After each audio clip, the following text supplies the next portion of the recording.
people think of white-collar crime, they tend to think of insider trading. Insider trading has brought down many corporate executives as well as famous figures like Martha Stewart. Society has accepted the prohibition on insider trading as just and reasonable without giving it deeper thought. In reality, insider trading laws restrict the flow of information, disrupt markets, harm all security traders, and create unnecessary prosecution and enforcement costs.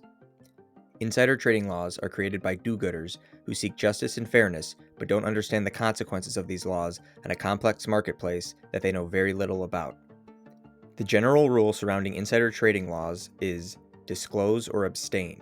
This means that insiders of a company, those with material inside information that the public doesn't have, must not trade on their information unless they first disclose that information to the public. The efficient market hypothesis states that asset prices reflect all available market information. However, prices only reflect all available information.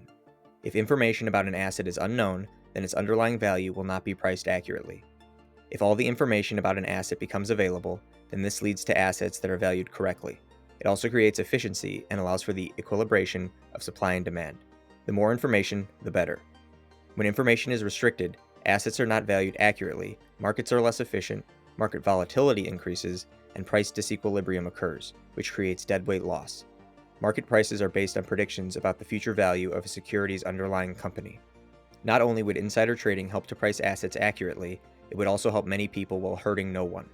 When insiders are allowed to trade on their material secret information, this allows that information to disseminate to the public in the form of its impact on prices.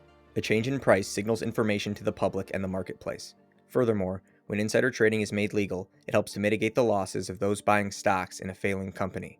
If insiders trade on information that is bad for a company, they flood the market with sell orders, which decreases the price of the stock and reduces losses of people who were going to buy the stock anyways. It also signals to people who are interested in buying a stock not to buy it at all because something is wrong with the company if prices are falling. This prevents some people from having any losses at all. If insider trading is illegal, then people buy stock at a higher price and lose more money when it falls. As economist Milton Friedman said, you want more insider trading, not less. You want to give the people most likely to have knowledge about deficiencies of the company an incentive to make the public aware of that. The information benefits from insider trading can also help to reduce overall market volatility. Speculators on the market who have more accurate information reduce volatility. If they have information that a company will do well in the future, then they will buy or hold stock in the company now and sell it in the future. This decreases the available supply of those equities now and increases their supply in the future when speculators sell them. This helps to increase prices in the present and decrease prices in the future. This equilibrates prices between when speculators buy or hold a stock and when they sell it. It helps to smooth out price volatility by being forward-looking instead of being a short-term reactionist. Speculators engage in market transactions when they see profit potential from a future change in price. Moreover, speculators cause market volatility if they make bad investments, for example, buying an asset at a high price and selling it at a low price.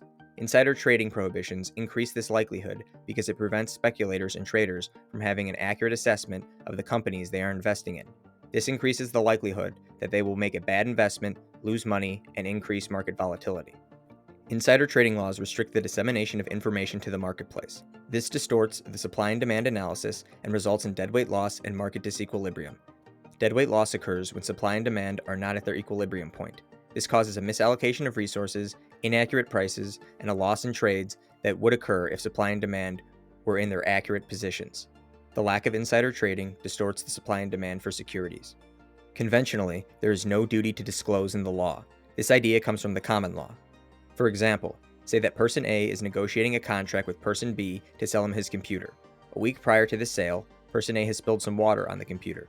Person A is not required under the common law to disclose this fact to person B. This is the buyer beware idea. However, person A can still not commit fraud or try to actively conceal this information. Person A cannot lie and tell person B that no water has ever been spilled on this laptop. He can also not lie to person B if he is asked if water was ever spilled on the laptop. Placing affirmative duties on individuals is frowned upon in many circumstances by the law.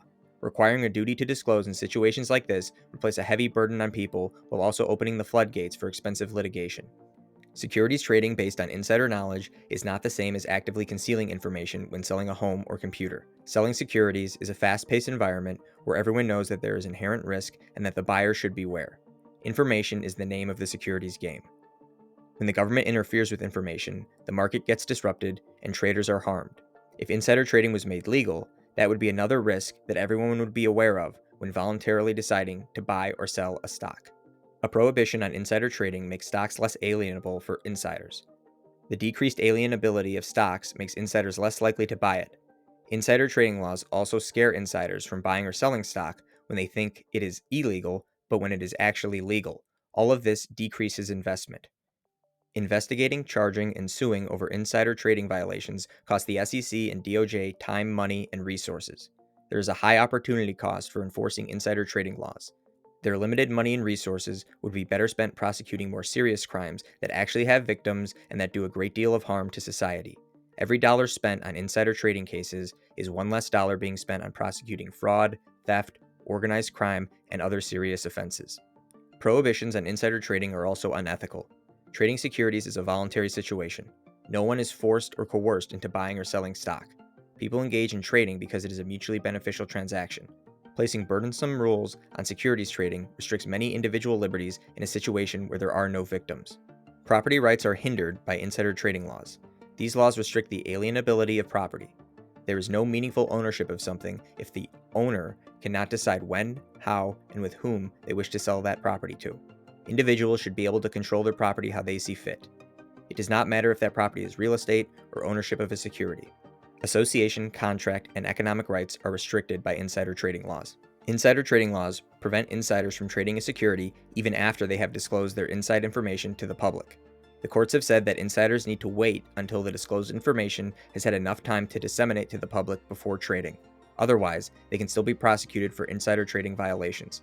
Insider trading laws were created for fairness, but there is nothing fair about preventing insiders from trading stock to avoid or make money if they have disclosed the information to the public. Before disclosed insider information has fully disseminated, members of the public can still trade the stock, but insiders cannot. At this point, the public has an unfair advantage over insiders. An unfair advantage is something that insider trading laws sought to prevent, but in reality, it does nothing of the sort. In the absence of specific laws, businesses could still restrict employees from insider trading if they want to. Companies will make this decision in part based on market demands. Maybe investors want to invest in companies that prevent insider trading, or maybe they want to invest in companies that allow it. This will make companies respond to the desires of the consumers and the marketplace. Maybe there are internal company reasons for restricting their own employees from trading stock. Insider trading could still be prohibited by employers who make contracts with their employees. When people buy stock, especially large-scale stock purchases, they will likely ask questions to the seller. The seller is still prohibited under fraud laws and other laws not to lie to the person or actively conceal information. Abandoning insider trading laws does not mean abandoning all legal protections involving deceit and lies. The government do-gooders are the only ones who benefit from insider trading laws. They get to be champions of fairness and equity, while markets and ordinary people suffer. Prohibiting insider trading is nothing more than government paternalism done under the guise of fairness.